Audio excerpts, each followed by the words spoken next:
What are the 3 features of Thomson's atomic model? Repeat करो।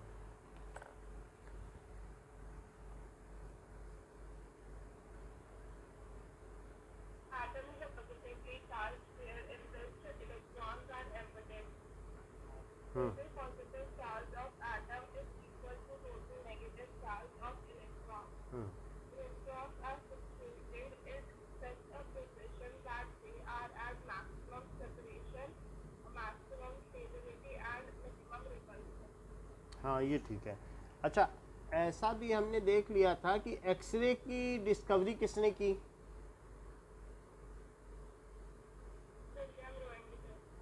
Okay, now x ray की तो हमको डिस्कवरी पता चल गई और ये भी मालूम चल गया कि वो ग्लास ट्यूब कुछ से बाहर आ जाता है तो उसकी कुछ न कुछ तो पेनिट्रेशन पावर है। Similarly Henri Becquerel observe.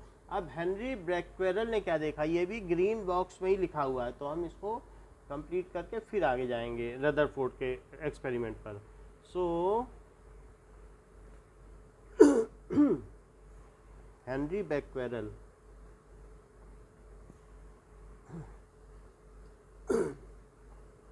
इन्होंने क्या किया,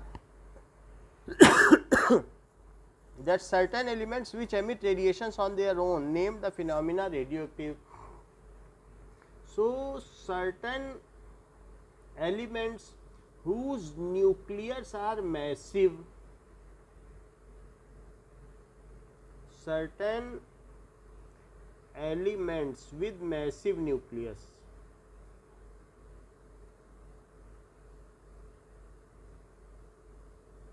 जो कि पोस्ट यूरेनिक एलिमेंट है।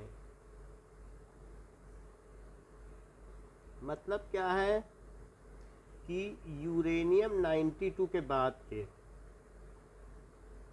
ये, और यूरेनियम में भी 235 वाला रेडियो एक्टिव नहीं है, 238 वाला है। जब न्यूट्रॉन अपॉन प्रोटॉन का रेशो 1.5 से बियॉन्ड होता है तभी रेडियो एक्टिविटी होती है, ये नॉन रेडियो एक्टिविटी है। तो अगर हम कहें तो 238 लिखना बेहतर है, क्योंकि भाभा एटॉमिक रिसर्च सेंटर में ये जिस यूरेनियम को एज ए फ्यूल यूज़ किया जाता है वो 238 वाला है। समझ में आ गई बात आपको? तो पोस्ट यूरेनिक एलिमेंट में क्या देखा गया, that due to domination of electrostatic repulsion over nuclear force तो अट्रैक्टिव फोर्स है, लेकिन 100 गुना ही ज़्यादा है। अब 100 से ज़्यादा प्रोटॉन होंगे, ये सब प्रोटॉन ही तो हैं, सिर्फ पाई मेजॉन ही तो बैठे हुए हैं। तो जब ये बढ़ता जाता है नंबर ऑफ प्रोटॉन्स, तो एक ऐसी स्थिति आ जाती है कि अब इलेक्ट्रोस्टैटिक फोर्स डोमिनेट करता है न्यूक्लियर फोर्स के अट्रैक्शन पर, और इसकी वजह से जो प्रोटॉन्स हैं they spontaneously emit from the nuclei, इसको कहते हैं रेडियो एक्टिविटी। तो सर्टेन एलिमेंट्स ड्यू टू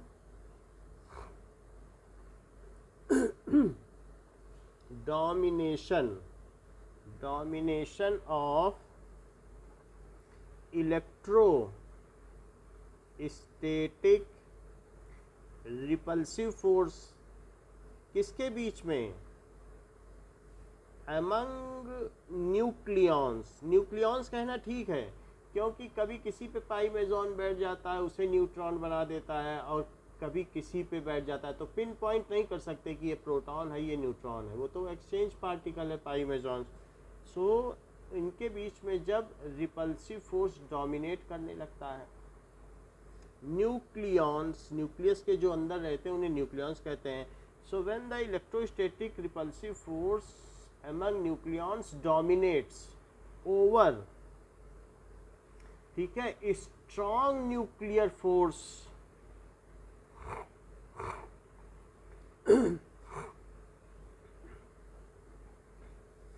जब उन पे ये डोमिनेट करने लगता है देन, अब ऐसी स्थिति में क्या होगा, कोई भी आप ले लें उससे बड़ा यूरेनियम के आगे से शीत पर पांडु, पीएम नपी शैम्पू, कुछ भी सेमारियम ले लें या आप प्लूटोनियम ले लें, कोई भी ले लें, मैं तो यूरेनियम ही ले रहा हूँ आपके लिए। क्योंकि यूरेनियम 238 फ्यूल है, सभी जगह न्यूक्लियर रिएक्टर में यूज़ होता है। तो कोई भी एक रेडियो एक्टिव एलिमेंट हमने ले लिया तो उसमें से 2 अल्फ़ा मतलब उसमें से 2 प्रोटॉन और 2 न्यूट्रॉन, या ये कह सकते हैं कि अंदर की बात आपको पता है कि उस पर पाई मेजॉन बैठा है, लेकिन एज ए लेमैन अनाड़ी के तौर पर ये कहा जा सकता है कि 2 प्रोटॉन और 2 न्यूट्रॉन ये निकल जाता होगा, यही अल्फ़ा पार्टिकल है। सो दैट कि दे रिमेन स्टेबल, क्योंकि जानते हैं क्या ये अट्रैक्ट नहीं कर पा रहा है तो अलग से जाएंगे तो बाहर हवा में इलेक्ट्रॉन घूम रहे हैं तो वहाँ पे ये हीलियम बना देंगे। इसके पीछे पीछे अब इतने पाई मेजॉन्स की भी ज़रूरत नहीं पड़ती, क्योंकि जब प्रोटॉन ही निकल गए तो पाई मेजॉन क्या करेंगे, तो followed by emission of pi मेजॉन्स,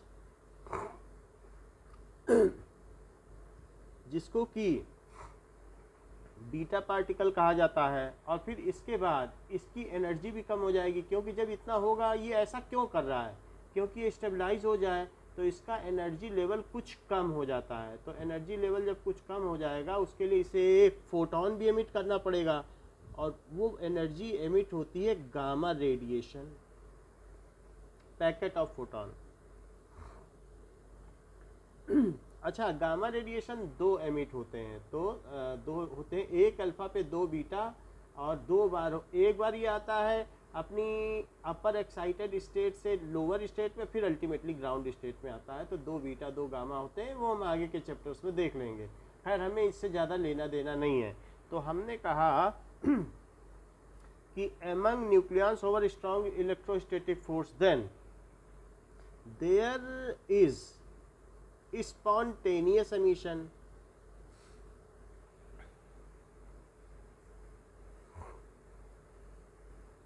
of alpha particles followed by beta particles and gamma radiation. Gamma को पार्टिकल ना कहना, वैसे तो एनर्जी के पैकेट को भी पार्टिकल कहा जाएगा, हम आगे देख लेंगे।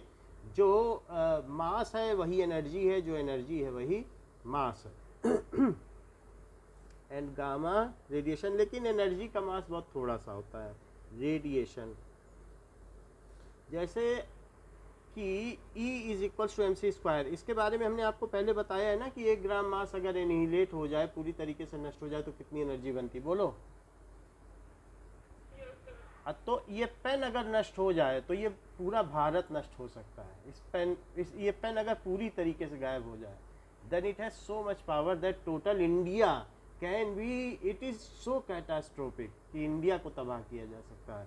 सो it is having so much power. अब देखो, spontaneous emission of alpha particle followed by beta particle and gamma radiations. So इस तरीके से हम क्या कह सकते हैं, in this way the radioactive elements, such elements are called radioactive elements which emit alpha beta particles and gamma radiations. Those elements which spontaneously emits those unstable nuclei, ठीक है, nuclei which spontaneously emit alpha beta particle and gamma radiation are called radioactive nuclei.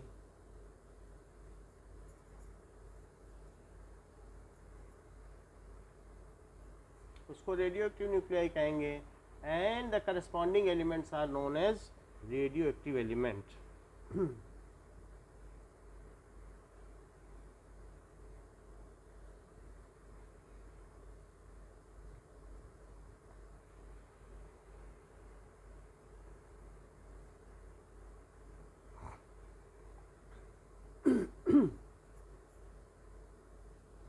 And and the phenomena is called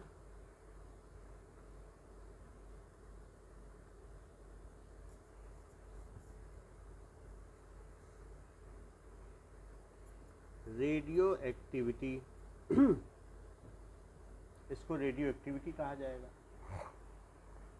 अब देखिए, now this field was developed by Marie Curie. Becquerel ने तो ये बात देख ली थी। बैक्वेरल ने क्या देखा बता देता हूँ कि उन्होंने एक अपने उनके घर में एक ड्रॉर था, तो ड्रॉर में अलग अलग, ये ऊपर वाले ड्रॉर में और नीचे वाले ड्रॉर में, तो एक में उन्होंने क्या कर दिया कि नीचे वाले में एक्सरे की प्लेट होती है। एक्सरे एक फिल्म होती है ना, ये फोटोग्राफिक फिल्म जिसपे फ़ोटो लेते हैं हम लोग। पहले रोल आता था, रोल मालूम है, पतला सा रोल आता था, उसी से कैमरे में फ़ोटो खींची जाती थी। ऐसा देखा है कभी? कैमरे का रोल, तो उस पर फ़ोटो आ जाती थी सिल्वर ब्रोमाइड की। तो वैसी बड़ी सी भी रोल आती है, उसी पर हम लोग फ़ोटो खींचते हैं, उसको एक्सरे कहते हैं। एक्सरे भी वही चीज़ है, एक्सरे लिया जाता है, वो भी तो फोटोग्राफिक प्लेट ही है, फोटोग्राफिक फिल्म है कि नहीं, बड़ी सी सिल्वर ब्रोमाइड जिस पे लगा दो वो फोटोग्राफिक फिल्म हो जाती है। तो सेल्यूलॉइड का मतलब एक प्लास्टिक शीट पे ऐसे ही कोटिंग करके उन्होंने फोटोग्राफिक फिल्म रखी। और बड़ी बात क्या है कि वो जो फोटोग्राफिक फिल्म रखी उसको उन्होंने एल्यूमिनियम शीट से ऊपर नीचे कवर करके रखी, और वो भी कपड़े में लपेट के रखी। और यहाँ ऊपर वाले ड्रॉर में थोड़ा सा यूरेनियम किसी बॉक्स में रख दिया, ऐसा किया। अच्छा, अगले दिन जब इन्होंने देखा फोटोग्राफिक फिल्में और इसको डेवलप किया, तो इसमें इनको 3-4 जगह, इसमें से अल्फा बीटा पार्टिकल निकले होंगे, हर 20 मिनट पे निकलते हैं, तो 3-4 जगह वो जब गए होंगे, उन्होंने एल्यूमिनियम शीट को क्रॉस किया, इस स्टील की अलमीरा को क्रॉस कर दिया, और अगले ड्रॉर में रखी हुई फोटोग्राफिक फिल्म पर उस अल्फा पार्टिकल ने, पेनिट्रेशन पावर ज़रा देखिएगा, उस फोटोग्राफिक फिल्म पर अपने एनर्जी की छाप छोड़ दी। क्योंकि एनर्जी जहाँ गिरेगी, अब एक्सरे अगर गिरती है जैसे, तो पीछे से हम जब यहाँ खड़े होते हैं ये देखो, तो व्हेन वी स्टैंड, तो हमारे पीछे से एक्सरे निकलती है। क्या ये बात आपको मालूम है कि पीछे से एक्सरे डाली जाती है और सामने क्या होती है बताओ? क्या फोटोग्राफिक प्लेट होती है सिल्वर ब्रोमाइड की, और यहां पर कुछ बोन्स हैं। तो अब यहां पर जहां बोन है, तो क्या वहां काला होगा? एक्सरे क्या बोन को क्रॉस कर पाएगी? बताओ, कहाँ कर पाती है? एक्सरे फ्लैश को क्रॉस कर पाती है, बोन को नहीं कर पाती। तो बताओ, जहाँ जहाँ बोन है वहाँ इसमें काला होगा? क्या वहाँ रिएक्शन होगी? आपको 10th में रिएक्शन बताई थी कि नहीं, कि जहाँ लाइट पड़ती है वहाँ पर सिल्वर ब्रोमाइड काला पड़ जाता है, क्योंकि इट बिकम्स Ag और प्लस Br2, और यही ब्लैक होता है, ये सनलाइट होता है। तो अब जब इसको, ये बोन को नहीं क्रॉस कर पाई, तो वहाँ फोटोग्राफिक प्लेट जो है वाइट रही। कैसी रही? और बाकी जगह क्या हो गई? ब्लैक। जहाँ लाइट गई वो ब्लैक हो गई, और जहाँ लाइट नहीं पहुँच पाई वो कैसी रही? वो सिल्वर ब्रोमाइड बनी रही, वही वाइट रही। समझ में आ गई बात? बताइए। उसी तरीके से जहाँ जहाँ पर अल्फा पार्टिकल भी एक एनर्जी है, अल्फा गिर जाए, बीटा गिर जाए, गामा गिर जाए, तो जब इस पे गिरेगा तो उस एनर्जी से क्या होगा बताओ? फोटोग्राफिक प्लेट पर कोई भी एनर्जी गिर जाए, विजिबल गिर जाती है, तो फिर हम लोग का चित्र आ जाता है। क्योंकि हम लोगों के पास पहले वो फिल्म वाले कैमरा रोल थे, 90 रुपए की मिलती थी एक रोल, तो विजिबल गिर जाए तो आ जाता है। तो ये देखो, तो जहाँ जहाँ लाइट गिरेगी वहाँ बताओ वाइट होगा कि ब्लैक?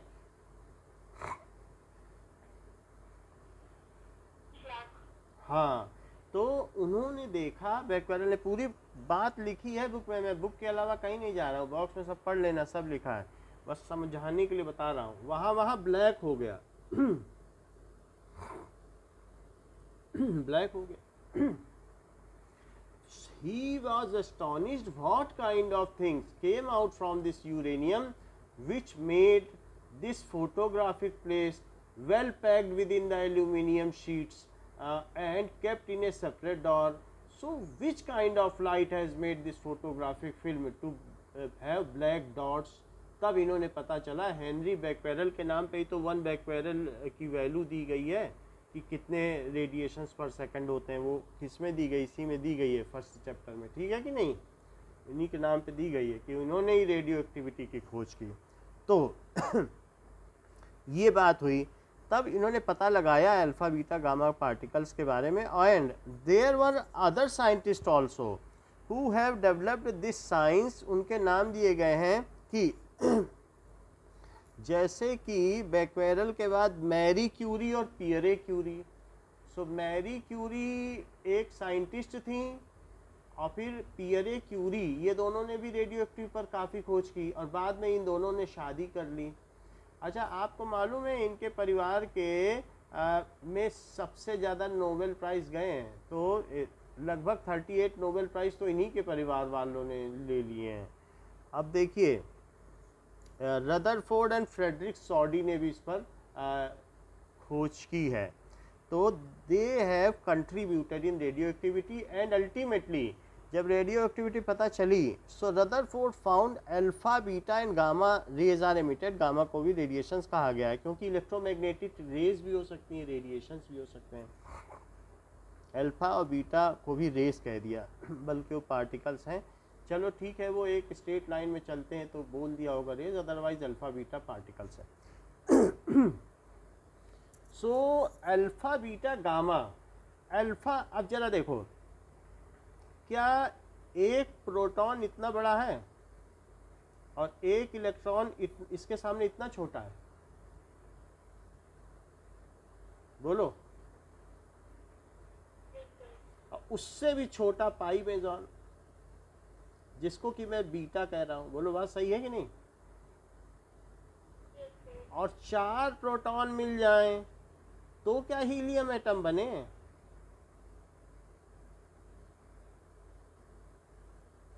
बता, तो ये बन गया हीलियम एटम। ये चीज है, इसी में किसी पे 2 पाई मेजॉन बैठे होंगे, जिसने उसको न्यूट्रॉन बना दिया होगा, 2 प्रोटॉन है। तो हीलियम एटम और पाई मेजॉन में अंतर आप समझ रही हैं?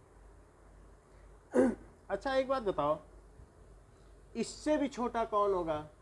एक बहुत सी छोटी सी चीज़ होगी जो एनर्जी का पैकेट होगा, उसमें तो कुछ मास भी नहीं होगा, वो गामा होगा।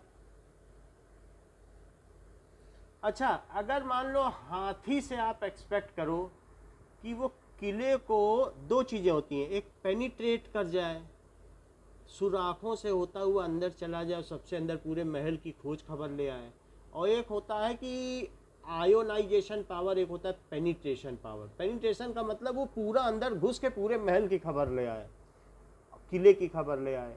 और दूसरा होता है कि वो आयोनाइज कर दे, जहाँ भी जाए तहस नहस कर दे। तो ये हाथी है, ये तहस नहस करेगा, ये आयोनाइज करेगा, जहाँ टकराएगा कि पूरा महल के अंदर तोड़ता हुआ चला जाएगा। इसके ये क्या कर सकता है? इसके पास आयोनाइजेशन पावर होगी कि पेनिट्रेशन पावर?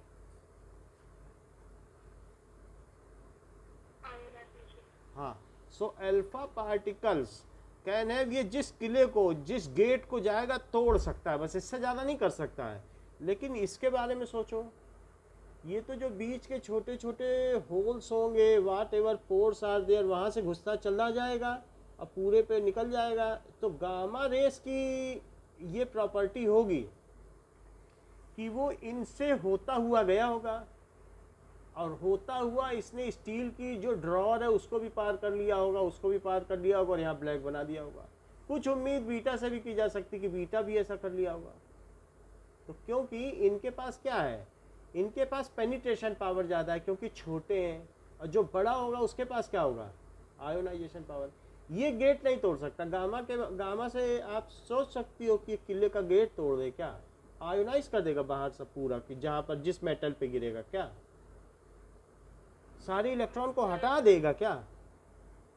वो काम कौन कर सकता है? सो जिस भी मेटल पर फॉल हो, मेटल की शीट पर फॉल हो, देन जो अल्फा पार्टिकल है it can ionize, it can remove all the electrons from that in a large area. However, gamma particle will silently enter inside it up to a far distance. ये बहुत दूर तक चला जाएगा. It has more penetration power, it has less penetration power. ज़्यादा अंदर तक हाथी नहीं जा पाएगा. आप सोचो कि राजा के महल तक पहुंच जाएगा तो उम्मीद नहीं है. तो इसलिए इसमें लेस पेनिट्रेशन पावर है.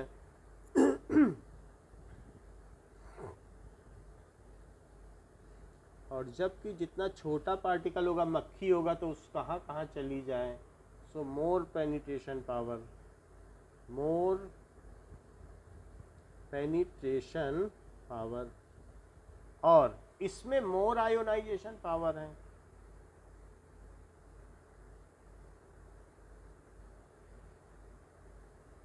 और इसमें लेस आयोनाइजेशन पावर, लेसजेशन पावर. ये बात हमने आपको बता दी कि किसमें क्या क्या चीज़ है.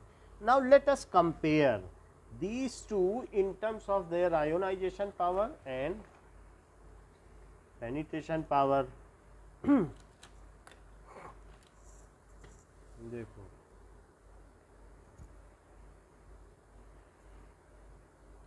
जब भी इस तरीके का डिके होता है किसी में, तो उसको कहते हैं रेडियो एक्टिव डिके. उसमें से कोई भी चीज़ निकलती चली जाए तो वो डिके, क्षय, मतलब नुकसान, रेडियो एक्टिव डिके. अब देखो, अल्फा, बीटा, गामा रेडिएशंस, तो ये रेडिएशंस हैं. अच्छा, इसमें आयोनाइजेशन पावर का क्या रेशो है?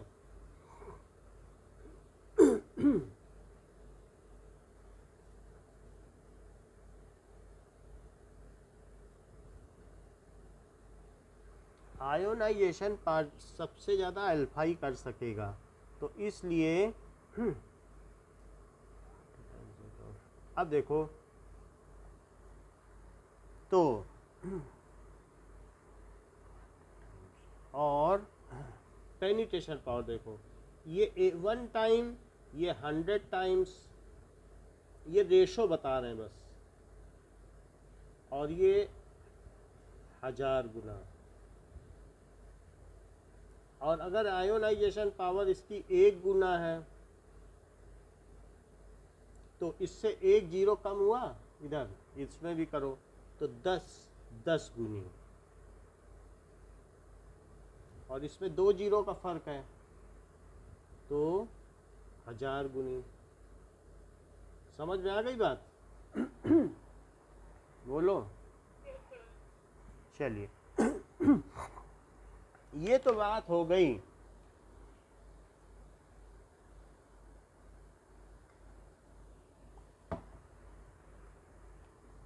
रेडियो एक्टिविटी की. Now we will come to next atomic model.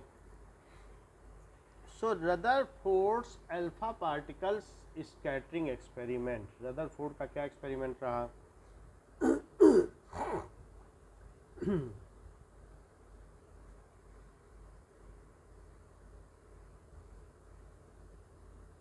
Scattering, ऐसा हमने आपको पिछली क्लासेस में भी बताया है, फिर भी थोड़ा देख लो.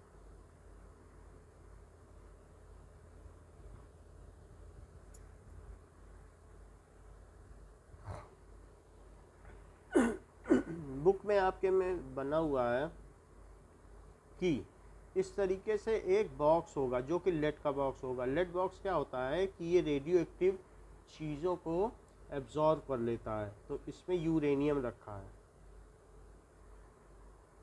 और ये लेड का है. नहीं तो जो एक्सपेरिमेंटर है उसी को नुकसान पहुंचा दे. तो लेड का बॉक्स है.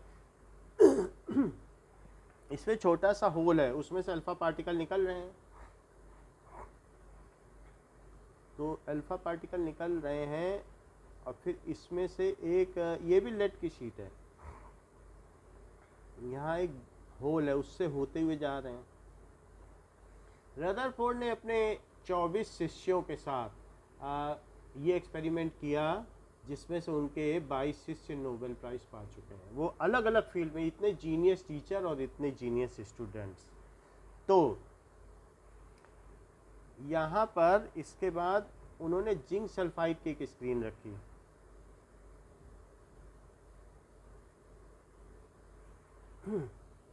नाउ तो इस तरीके से एक स्क्रीन रखी, जो कि लगभग सिर्फ इसी को इतनी जगह थी उसमें कि ये अंदर चला जाए। सो दिस इज अ स्क्रीन, और इसके बीच में एक गोल्ड लीफ रख दी। इसी पर ये हिट हो रहा था। हिट होने पर इसमें से मोस्टली, अब ये एक्सपेरिमेंट 3 दिन चला, क्योंकि 20 मिनट में एक निकलेगा तो समय तो लगेगा, 20 मिनट या जितनी देर में निकला हो, और फिर ज़्यादा अगर अमाउंट रख दोगे तो ज़्यादा जल्दी निकलेगा। ये अमाउंट पे भी डिपेंडेंट होता है। तो मतलब कितने ग्राम रखोगे तो किस हिसाब से होगा, ज़्यादा में ज़्यादा निकलेगा। सो इन्होंने करीब 20,000 पार्टिकल्स पर एक्सपेरिमेंट किया। ये इनके शिष्यों ने किया कि जो जिंक सल्फाइड स्क्रीन है उसमें जहाँ जहाँ चमक उत्पन्न होती थी तो कितने डिग्री पर हुई, इसके नीचे वो रखा था एक तरीके का सर्कुलर, वो जैसे डी होता है, डी को क्या कहते हो आप लोग? ठीक है, एंगल जो मीजिंग वाला होता है, क्या कहती हो? क्या नाम है जिससे एंगल मीजर के? आवाज साफ नहीं आती, बताओ क्या बोलती हो? एक तो प्रोटेक्टर होता है, एक कंपास होता है, तो डी को क्या कहती हो? प्रोटेक्टर। तो वैसा सर्कुलर प्रोटेक्टर यहाँ है।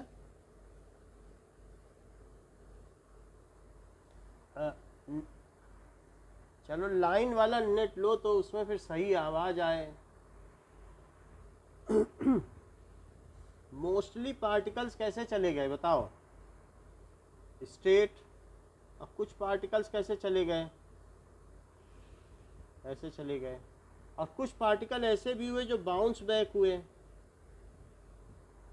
180 डिग्री पर। तो ये एक्सपेरिमेंट इन्होंने किया। ये this is zinc sulphide screen, और ये गोल्ड लीफ है, बहुत पतली, गोल्ड मैलिएबल है।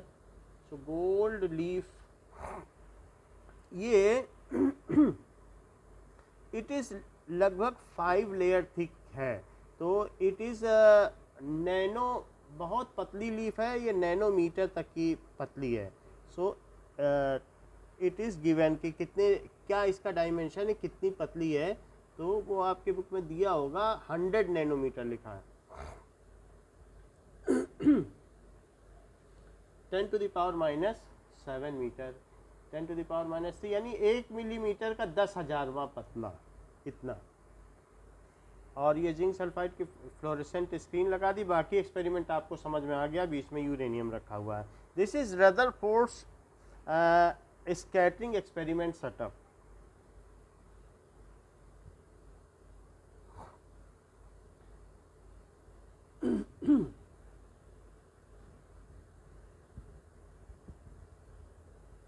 यहाँ ये जान लेना ज़रूरी है कि ये जो गोल्ड है ये 79 इसका नंबर होता है। 79 that is equal to atomic number. जहाँ तक मास नंबर है, मास नंबर की ज़्यादा ज़रूरत नहीं है, मैं पीछे से देख के बता देता हूँ आपको मास नंबर भी कितना होगा। तो मास नंबर क्या होगा?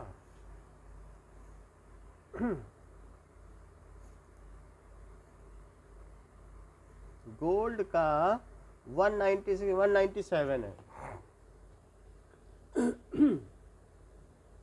ये चीज़ है, सभी प्रोटॉन ही है। 197, किसी किसी पे पाई मेजॉन बैठा है। अब एक अल्फा पार्टिकल यहाँ से निकला। अल्फा पार्टिकल ने किस पे किया होगा? मान लीजिए जैसे थॉमसन ने ये बात बताई। थॉमसन ने क्या बात बताई थी कि पूरे में सारा मास पूरे में डिस्पर्स्ड है। ये बात हमने लिखा ही नहीं है, बट इलेक्ट्रॉन का तो सबको मास मालूम था कि कितना है, तो फिर इसका मतलब है कि पूरे तरबूज में पूरा मास है। इलेक्ट्रॉन तो कुछ मास इतना होता ही नहीं कि एटम के कंपेयर किए जा सकें। तो जब पूरे में मास है और यहाँ से एक अल्फा पार्टिकल आ रहा है 4 एटम वाला, और इलेक्ट्रॉन सिर्फ इतने इतने होंगे, एक तो ये स्थिति बनती कि इलेक्ट्रॉन जड़े हुए हैं, इतने छोटे होंगे कि अगर अल्फा पार्टिकल बड़ी तेजी से आ रहा है और इसको क्रॉस कर रहा है, तो क्या इन इलेक्ट्रॉनों में इतनी हिम्मत है कि इसकी दिशा बदल दें? तरबूज में गोली मारोगी तो क्या लौट के आ जाएगी? उसके बीजों में इतनी हिम्मत है, सीड्स में, कि वो उसकी दिशा बदल लें? बोलो, हो ही नहीं सकता। क्योंकि अगर एक फुटबॉल बहुत तेजी से मारी जा रही है और उसके आगे एक मोती पड़ गई, तो एक फुटबॉल समझो और वो बड़ी तेजी से जा रही है और ये रास्ते में एक मोती आ गई, तो क्या करेगी? क्या फुटबॉल अपना रास्ता बदल लेगी कि मोती को भगा देगी? मोती छिटक जाएगी, अब फुटबॉल आगे बढ़ जाएगी। यही तो होना है। तो इस तरीके से आप देखो, इतना बड़ा अल्फा पार्टिकल और इसको क्रॉस कर गया, और क्रॉस तो कर गया, मान लीजिए इसमें से इसको क्रॉस कर गया। Most of them have crossed. Most का मतलब है 1990 क्रॉस कर गए, 19,990 तक क्रॉस कर गए। 20,000 डाले थे और इतने क्रॉस कर गए। कुछ जो 2 डिग्री, 3 डिग्री, 5 डिग्री, यही बात बड़ी है कि एक मोती में इतनी पावर कहाँ से आएगी 20 डिग्री कर दे। ये बात अपने में अजीब लग रही कि नहीं, कि एक मोती फुटबॉल को कर दे, कि इलेक्ट्रॉन में पावर आ जाएगी कि वो दूसरे का डायरेक्शन बदल देगी क्या? एक ट्रक के आगे में बहुत एक मच्छर आ जाएगा तो ट्रक का रास्ता बदल जाएगा कि टकरा के वो हट जाएगा। समझ में आ गई बात? तो यही सबसे बड़ा प्रश्न उठ गया लोगों के मन में कि ये क्या हो रहा है, ये कैसे अल्फा पार्टिकल अगर क्रॉस कर रहा है तो कौन है जो इसकी डायरेक्शन बदल रहा है इसके अंदर, जबकि मास पूरे में फैला हुआ है यूनिफॉर्मली, क्योंकि पॉजिटिव चार्ज फैला हुआ है। और तब तो हद ही हो गई कि एक अल्फा पार्टिकल लौट आया। तो रदरफोर्ड ने कहा, इससे मुझे ऐसा शॉक लगा, ये एक्सपेरिमेंट है 1919 का, और अगले दिन न्यूज़पेपर में ये बड़ी बात आ गई, न्यूयॉर्क टाइम्स में, कि जैसे किसी बॉम्ब शेल ने क्या किया हो, यहाँ पर इस तरीके से ये है ये, तो बॉम्ब शेल ने इस पर एक पेपर पर, टिश्यू पेपर पर हमला किया और लौट के आ गया, ये टिश्यू पेपर है। इतना धक्का रदरफोर्ड को लगा जब ये 180 डिग्री वाला केस हो गया, क्योंकि वहां कोई रोकने वाला नहीं है। तो कौन ऐसी चीज है जो इसे लौटा दे रही है? So it gave me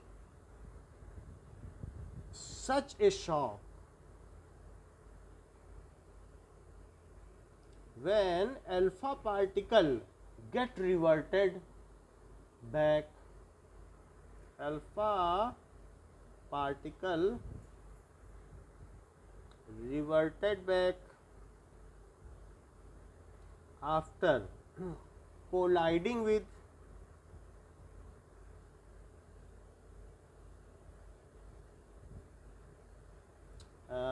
gold leaf.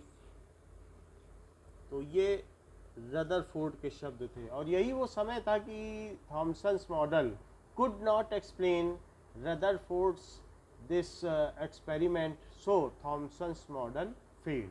तो लिमिटेशंस ऑफ थॉमसन्स मॉडल क्या है कि वो रदरफोर्ड के इस मॉडल में उनसे पूछा गया कि क्या चीज़ है, वो भी समसामयिक थे, सो बट वो बता ही नहीं पाए कि ठीक है, बोथ वर कंटेम्प्ररी। तो 1898 में किया था, 1919 की बात है, तब भी थॉमसन से, लेकिन वो कुछ एक्सप्लेन नहीं कर पाए। So limitations of Thomson's model.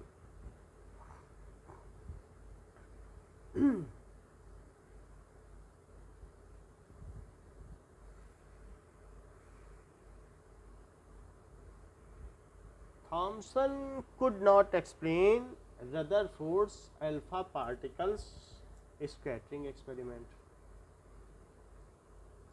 Thomson's model could not explain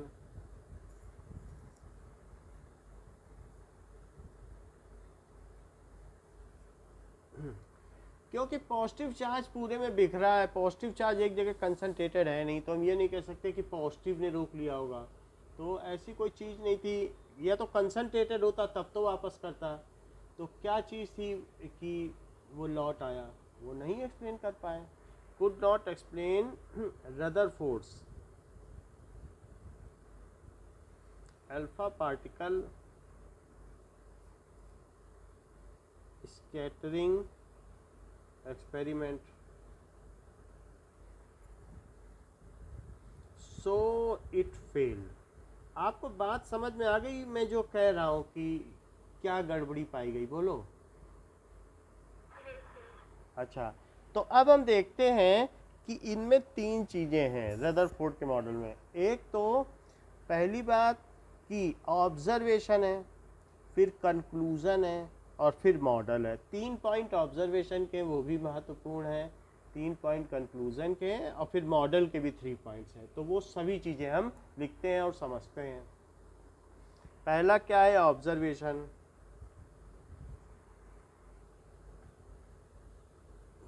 जब भी कोई चीज़ हो, नोट्स तो तुम बनाती हो, बुक भी एक तरफ से पढ़ा करो, ठीक है। और जैसे हमने जो पढ़ाया उसमें बुक पूरी पढ़ जाओ। एक भी वर्ड आपको मिले कि ये चीज़ मुझे समझ में नहीं आई है तो वो हमसे पूछ लिया करो।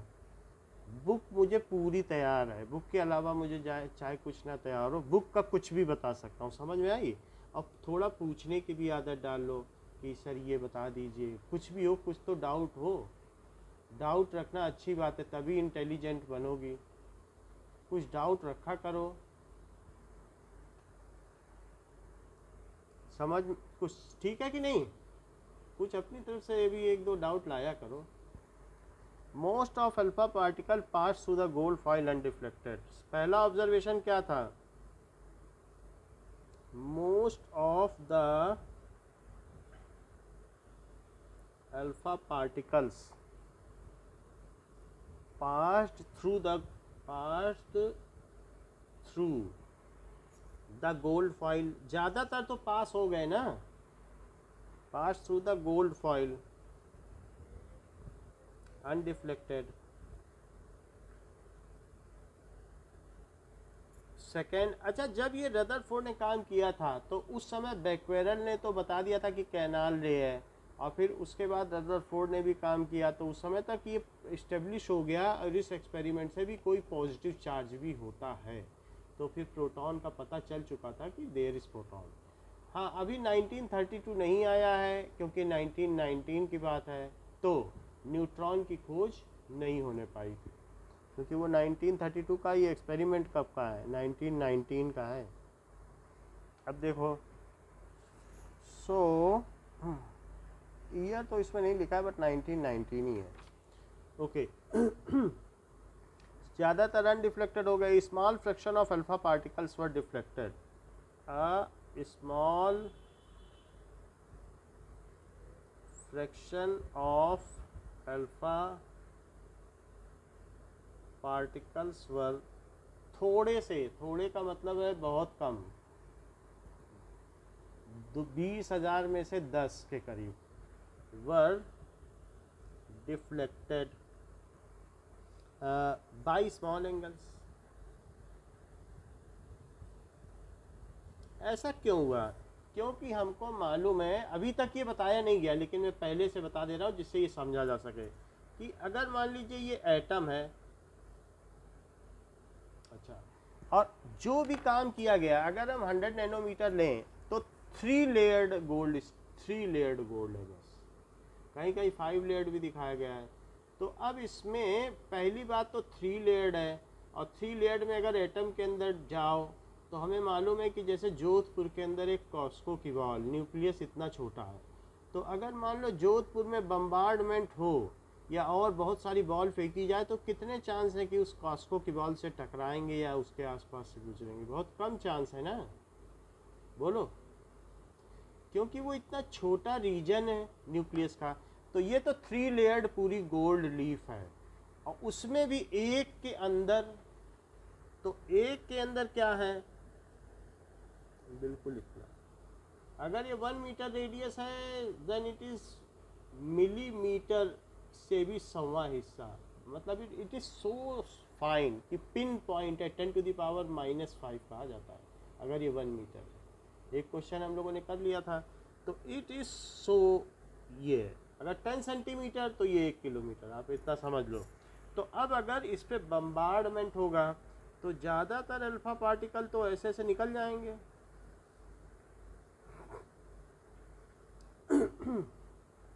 और जो इसकी विसिनिटी से गुजरेंगे, ये मामूली नहीं है, ये छोटा ना समझो, इसमें 79 प्रोटॉन और 197 प्रोटॉन प्लस न्यूट्रॉन है। प्रोटॉन को भी छोटा ना समझो, वो सब हाथ बांधे खड़े हैं। तो 79 तो positive charge as a gross ही है, और इसके ये जो लेके आया उसके पास कितने पॉजिटिव चार्ज हैं? 2। तो ये हाथ बांधे खड़े हैं, तो क्या ये 2 प्रोटॉन को अपने से गुजर जाने देंगे कि रिपेल करेंगे? आस पास से भी गया, तो आस पास से भी जाएगा तो रिपल्शन होगा, 79 का रिपल्शन हो जाएगा कि नहीं? तो एक होता है हेड ऑन कोलिजन, जो बहुत भाग्यशाली होगा वो हेड ऑन कोलिजन करेगा, और हेड ऑन कोलिजन का मतलब है इस तरीके से इसी पे कोलाइड करे। हेड ऑन का मतलब ये नहीं होता है कि दोनों का साइज सेम हो। जैसे मान लो ये एक फुटबॉल है और ये कॉस्को की बॉल है, हेड ऑन का मतलब है कि सेंटर से सेंटर मिला लो, उसी लाइन में कोलिजन करे, तो ये इधर जाएगी और हेड ऑन कोलिजन करेगी तो लौटेगी भी, ये होता है हेड ऑन। अच्छा, ये कोलिजन हो तो इसको कहते हैं टेंजेंशियल कोलिजन, ये ऐसा। इस केस में ये पूरा पॉजिटिव चार्ज है, प्रोटॉन से भरा हुआ है ये, तो इसलिए ये ऐसे डिफ्लेक्ट हो जाएगा, पास टच भी नहीं कर पाएगा, कोई शोर शराबा नहीं होगा। अच्छा, यहाँ भी शोर शराबा नहीं होगा, ऐसा ना सोचना कि टक्कर खर के आएगा। It is at a distance collision. कैसा होगा? कोई टच नहीं होता इनमें, इतना तेज रिपल्शन है, आगे की क्लासेस में बताया जाएगा। समझ में आई बात कि नहीं? पास आके बस लौट जाएगा। ये तो मैं ये बता रहा हूँ कि यही 79 प्रोटॉन और 197 प्रोटॉन प्लस न्यूट्रॉन, ये है AU न्यूक्लियस। और ये क्या है? Alpha particle. तो मैंने 2 कोलिजन बताए, कौन कौन से बताए? एक आपको क्या बताया? टेंजेंशियल कोलिजन, और दूसरा कौन सा बताया? तो वो बिल्कुल centre to centre line, central collision होता है।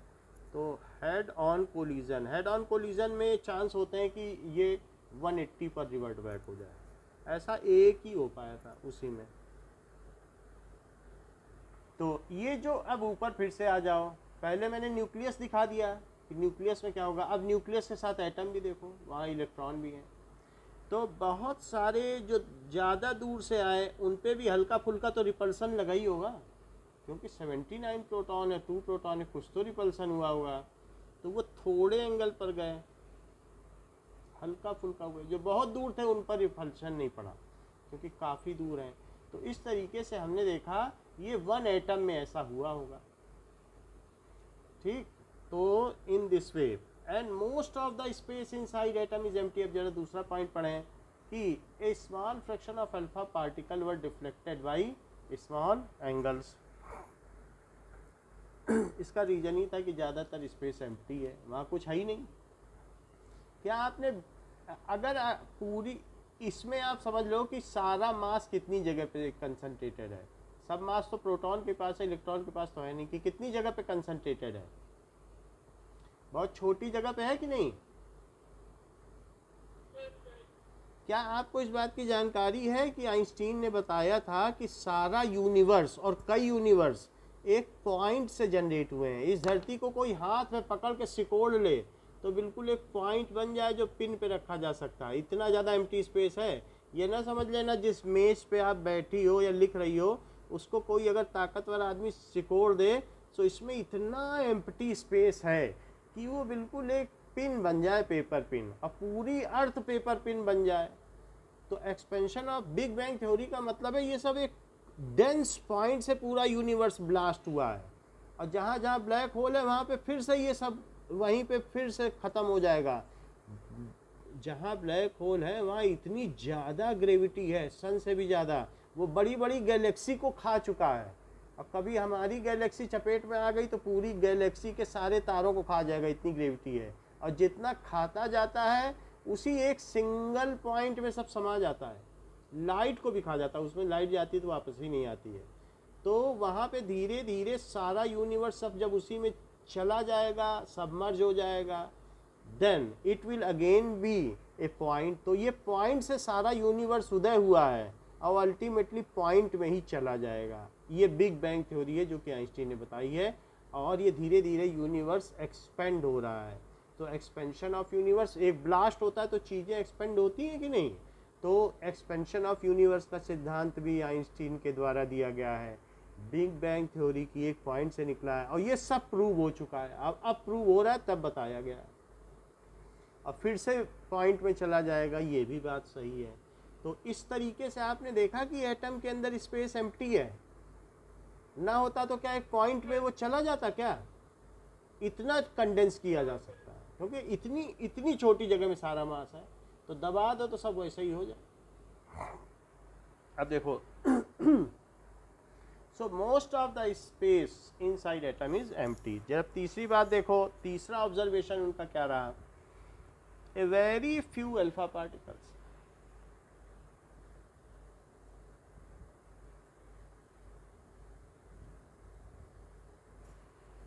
कितना, near about 1 in 20,000 bounced back, इतना लौट गए।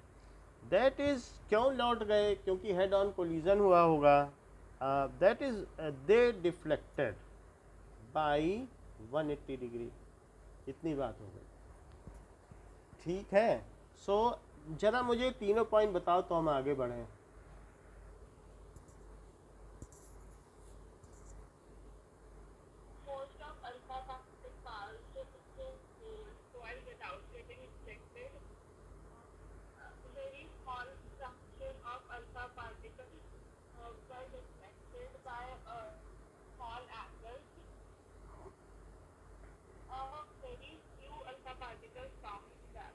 ठीक है, अब जब ये चीज़ इन्होंने देखी तो इन्होंने उसके बेसिस पे, कोई चीज़ जब देखी जाती है तो कुछ कंक्लूजन भी दिए जाते हैं on basis of above observation.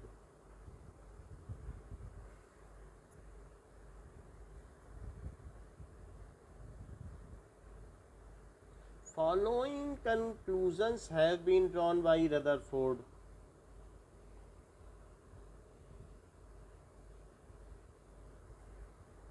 Had been drawn by Rutherford. तो क्या क्या उन्होंने कंक्लूजन निकाला? पहली चीज, most of space in the atom is empty.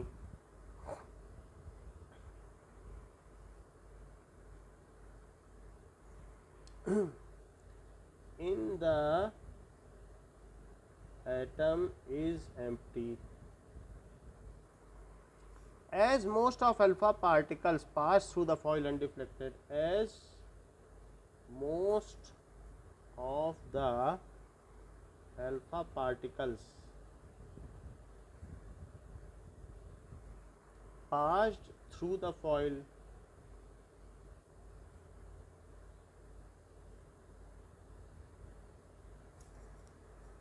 Undeflected, ज़्यादातर स्पेस एम्प्टी है तो इसीलिए किसी भी एटम में ज़्यादातर क्या है, सिर्फ न्यूक्लियस के अंदर ही जब सब कुछ है और पूरा खाली खाली है, तो वैसा ही सोलर सिस्टम भी है। सन के चारों ओर इतना स्पेस एम्प्टी है अपनी सोलर सिस्टम में। कुछ प्लैनेट्स हैं, अगर आप बिल्कुल बात करोगे तो सन इतना बड़ा है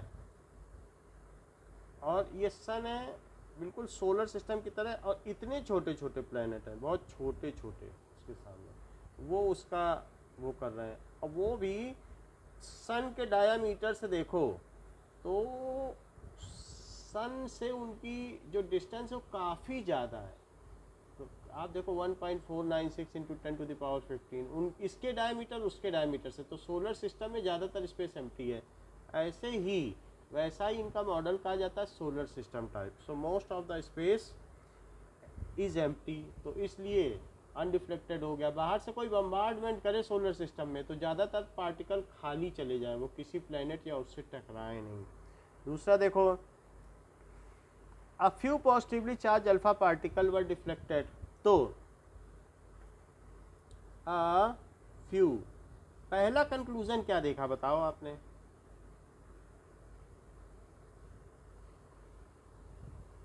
है बात कि नहीं? ज़्यादातर एटम में जगह खाली है। दूसरा कंक्लूजन क्या है कि पॉजिटिव चार्ज इज कंसंट्रेटेड। पूरा लिखने की ज़रूरत नहीं है, क्योंकि a few particles were ये deflected by small angles।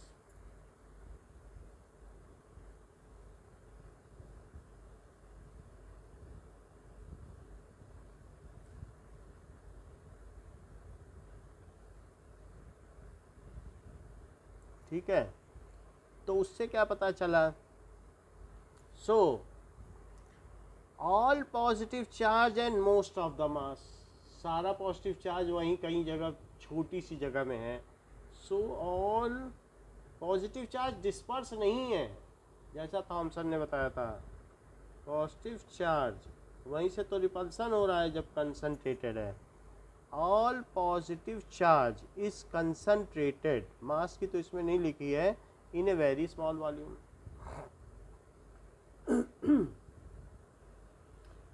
In 12th में भी इसका एक चैप्टर है, फिर बीएससी में भी है, फिर एमएससी में भी है। रदरफोर्ड विकीपीडिया में खोलोगी या उंगली चलाओगी, उंगली थक जाएगी, लेकिन रदरफोर्ड की विकीपीडिया ख़त्म नहीं होती, इतना काम किया इन्होंने।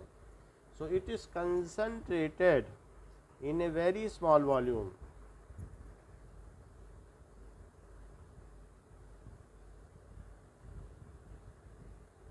अब देखो आगे की बात क्या है। थर्ड कंक्लूजन जरा देखिएगा।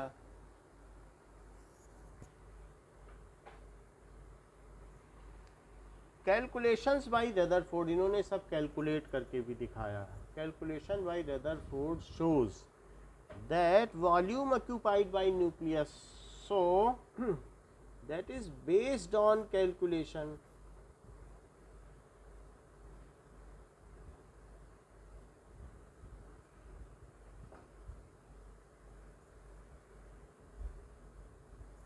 Volume of nucleus is negligibly small. ढूंढ भी कोई नहीं पाएगा, अगर जाए ना कि कहीं अगर एटम के अंदर चला जाए तो नेग्लिजिबली स्मॉल, फिर वो हातिम ताई की तरह ढूंढता ही रह जाएगा। नेग्लिजिबली स्मॉल, ठीक है, as compare to as compared to volume of atom. So the radius of atom is, ये भी उन्होंने बता दिया।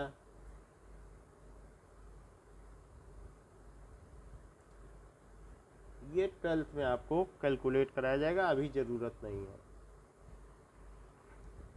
एंड दैट ऑफ न्यूक्लियस, वो भी फिजिक्स में कराया जाएगा।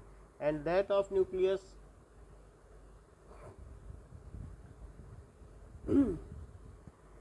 Is 10⁻⁻15 metre. ये है।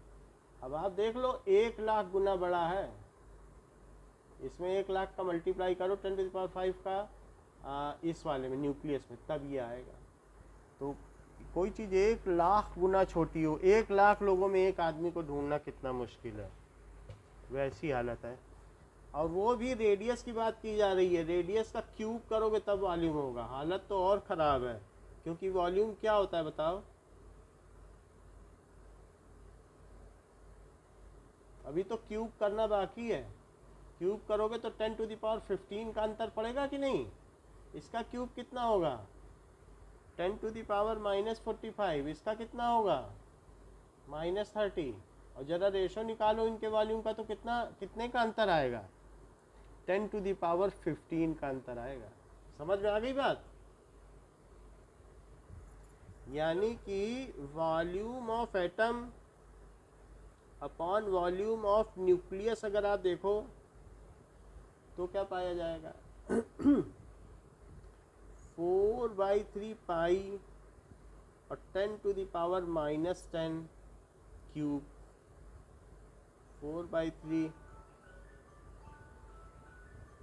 तो क्या चीज़ हो जाएगी? देखो 10⁻⁻30, तो ये ऊपर जाएगा तो 10⁻15 टाइम्स ज़्यादा है। बहुत बड़ी बात कि नहीं? 1 लीटर दूध और एक के आगे 15 जीरो लगा दो, उतने लीटर दूध, उतने का फ़र्क है। कोई समझ पाएगा स्पेस में कितने का फ़र्क है? अब देखो, on the basis of observations, इनके बेसिस पर Rutherford propose the nuclear model. On basis of observations, उन दोनों के बेसिस पर, basis of observations and calculations, Rutherford proposed his atomic model. ये सबसे इंपॉर्टेंट है, एटॉमिक मॉडल ही इंपॉर्टेंट होता है।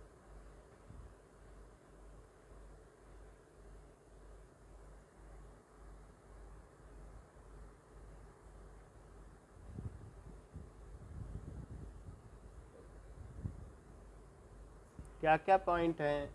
इसको बिल्कुल जैसा है वैसे ही प्रारूप में याद करना है, इधर उधर नहीं कर सकती हो। तो the positive charge and most of the mass, क्योंकि मास तो न्यूक्लियॉन्स में ही होता है, इलेक्ट्रॉन में कितना मास होता है? The positive charge and most of the mass of the atom was densely concentrated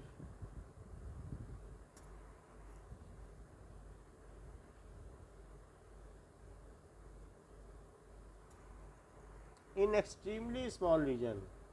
अब आप देख लो कितने का फर्क आ गया, यहीं से नहीं पता चल रहा है।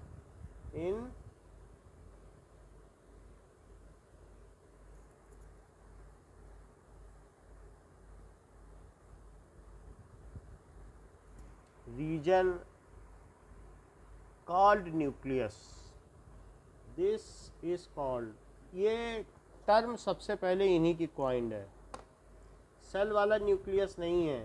This is called nucleus bye Rutherford.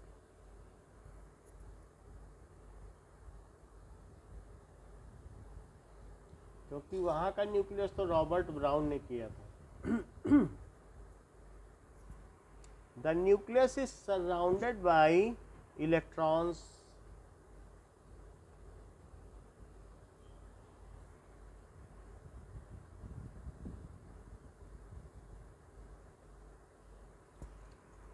that move around the nucleus, that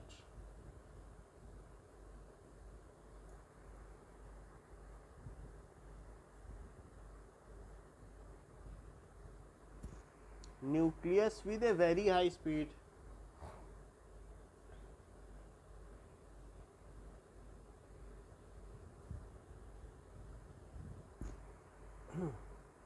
in circular paths।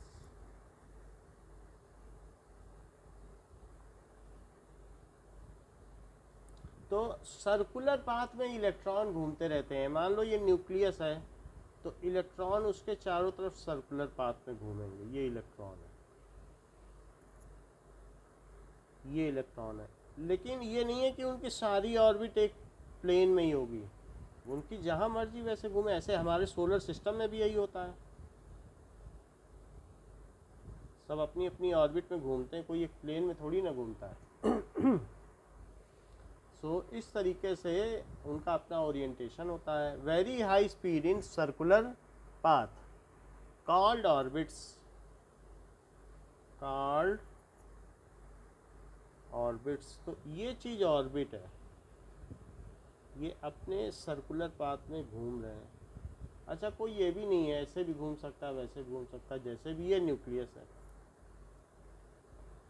So electron move with very high speed, 2 × 10⁶ metre पर सेकेंड इनकी स्पीड होती है, जो कि रदरफोर्ड ने कैलकुलेट की है, और कैलकुलेशन आपको बताए जाएंगे। The Rutherford model of atom resembles with solar system, it resembles with solar system. Electrons and the nucleus are held together. Electron भाग क्यों नहीं जाते?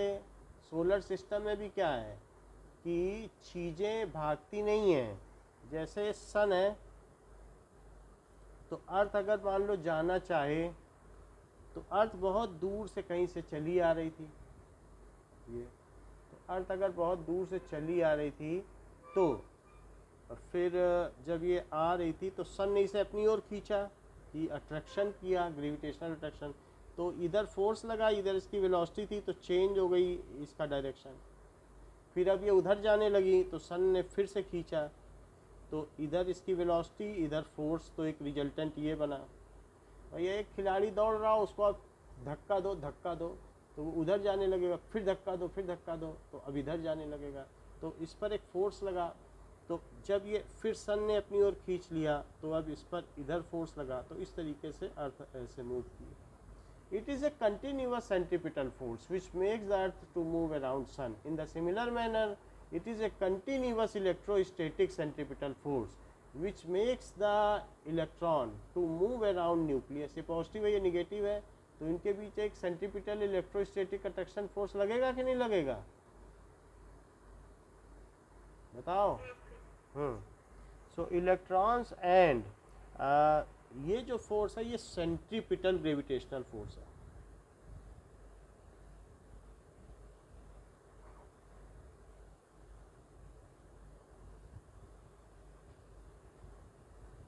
अब देखो, electrons and nucleus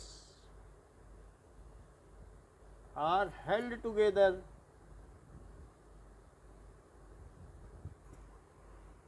by electrostatic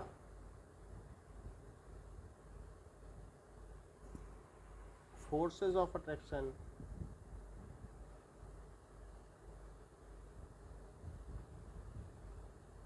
तो उनके बीच एक तरीके का that is force of attraction है जो कि कार्य करता है। नाउ ये तो बात हो गई कि वो हेड अब स्टेबल कैसे रहते हैं फोर्स ऑफ अट्रैक्शन की वजह से। दूसरा पॉइंट क्या था कि इलेक्ट्रॉन चारों तरफ मूव करते हैं, वो उनकी ऑर्बिट है।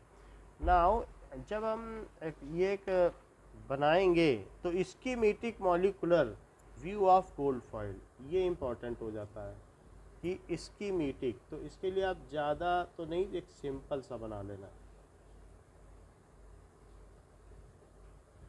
इतना ठीक रहेगा, बहुत बड़ा ना बनाना। ये डॉट लगा देना, ये हो गया 3 लेयर्ड सिस्टम। ये बीच वाली लेयर, ये पहली लेयर, ये दूसरी लेयर और ये तीसरी लेयर। तो इस तरीके से 3 लेयर्ड बना ली। समझ में आ गई बात आपको? ये पहली लेयर है, फर्स्ट लेयर, ये सेकंड लेयर और ये थर्ड लेयर। 3 लेयर बना ली। अब इसके बाद ऐसे ही बस स्केल से बनाते जाना बहुत सारे अल्फ़ा पार्टिकल। तो कोई भी अगर मान लीजिए जैसे आप स्केल से यहाँ लाए और ये इससे बिल्कुल पास आ रहा है, तो पास आने के बाद अब इनमें यहाँ तक आएगा तो यहाँ से रिपल्सन होगा, तो रिपल्सन दिखा दो ये। तो इस तरीके से कोई थोड़ा सा दूर हुआ तो वो भी एक टेंजेंशियल कोलिजन ही है, थोड़ा दूर ही है, तो हल्का रिपल्सन दिखा दो ये। दो चार का बस रिपल्सन दिखा दो, एक में हेड ऑन कोलिजन दिखा दो ये, थोड़ा दूर से ही दिखा दो, कोई टक्कर तो होगी नहीं, और 179 पे इसको लौटा दो। बाकी सीधे सीधे ये schematic diagram of molecular diagram of scattering experiment. सब दूर दूर रहेंगे तो दूर दूर ही जाएंगे। समझ में आ गई बात? ये बुक में तो बना हुआ है।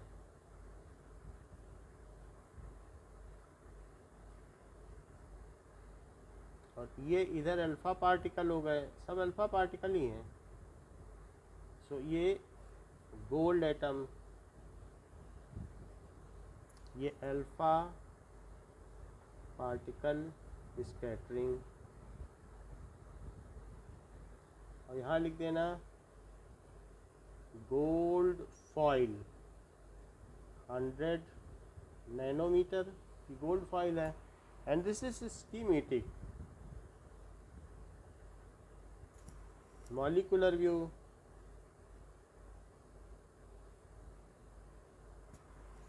Of gold foil. नाउ ये तो हमने देख लिया कि रदरफोर्ड का अल्फा पार्टिकल एक्सपेरिमेंट क्या है। Okay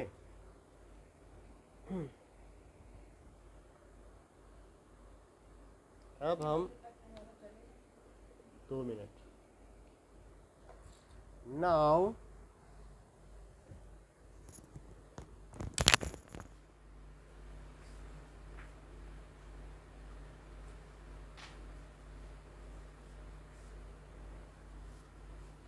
we will see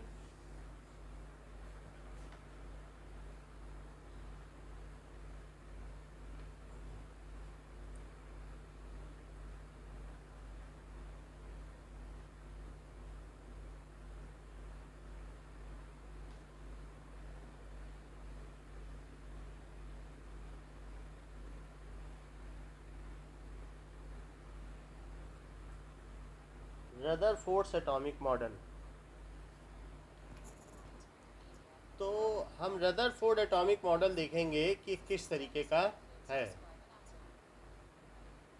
so it is Rutherford's atomic model. अब इसमें ये न्यूट्रॉन भी बता रहा है, बाद में उन्होंने भले ही ऐड कर दिया हो, क्योंकि जब चैडविक ने इसकी खोज की तब भी रदरफोर्ड थे।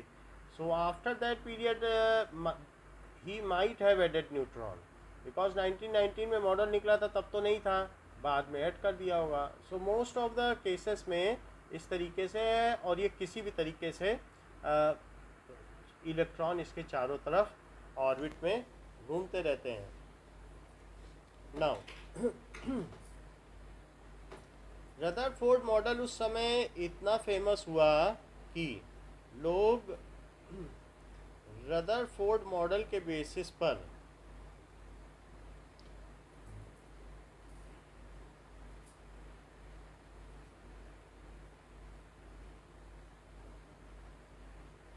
now earrings resembling Rutherford's model।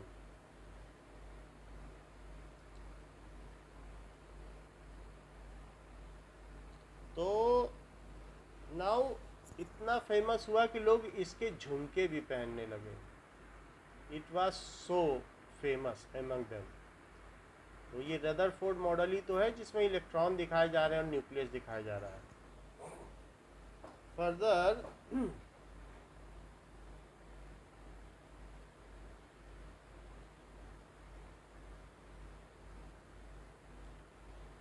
we will see Rutherford's alpha particle experiment।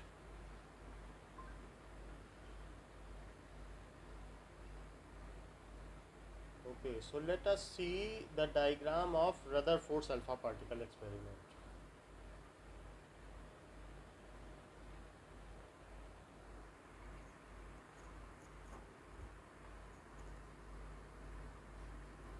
शुरू करो।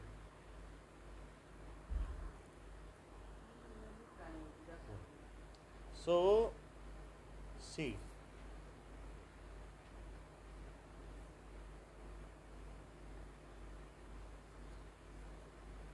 This is the experimental setup जो कि हो रहा है।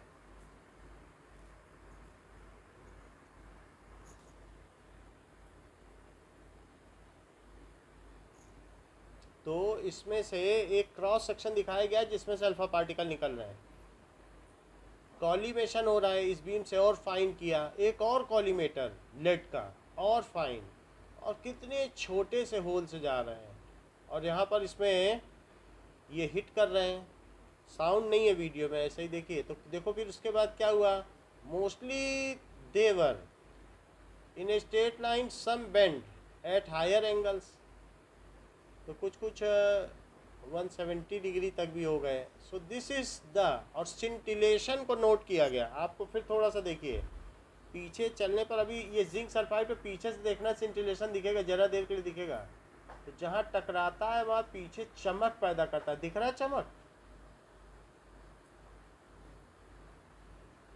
उसी से तो डिग्री नोट की जाती है, दिख रही।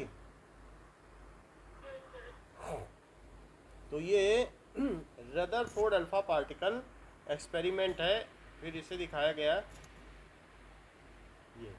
तो अब जो न्यूक्लियर इलेक्ट्रॉन में तो हिम्मत नहीं है, जो इसके पास आएगा न्यूक्लियस के वही हेड ऑन करेगा तो वापस चला जाएगा। एक का हेड ऑन दिखाया है, बाकी और है।